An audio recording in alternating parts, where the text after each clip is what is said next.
السلام عليكم صحابتي قاليga ah xafadii saamali weeyaan in jeexaas deegaanka u dhownahay maanta waa tabadagii 10 May weeyaan haddaan magaalada ka imi waxaan soo galay xafadii kacsan oo shidan oo dab sida ugu ololayo marka ciidankiina waxa la yiri way bixin baa la yiri waxa gooyana waa ciyaalkii xafadan maleeyaan yihiin waxa ka tagtaagan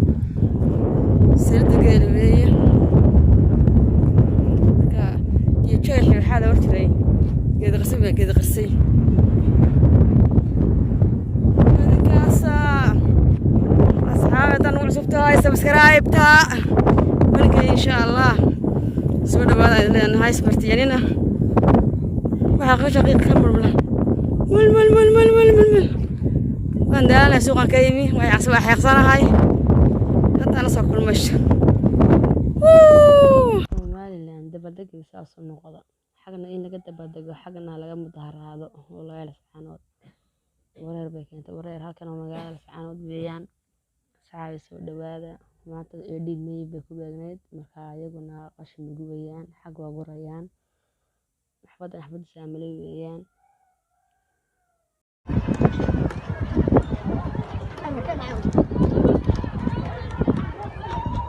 marka maanta way socotaa laakiin awal magaalada la aadi jireen xafadaha kala carari jireen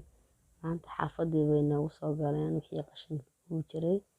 marka maanta xafadeen aad bay u casantahay aad dhalinyaro badan jeerka lagu tuuray hooyooyin umula ah iyagana waa la tuuray xabsiga lagu tuuray marka foodo reer walba gurigiisa hortiisa uu soo tumbiyay waxaan daawanayaan markay ciidanku yimaadaan waa kala yaacayaan dho markay tagaana waa soo yaacayaan marka iyagu way iska xaraabasanayaan laakiin dhibta soo gaadhaysa ma oga marka wallahi wax khayr qaba ayaa maanta dhacaya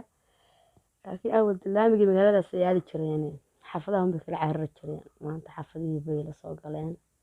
wax arkaba aad iyo aad baan salaam inta muuqaal kale ku mid doono wasalaamu calaykum inoo la kulantee bana la socdo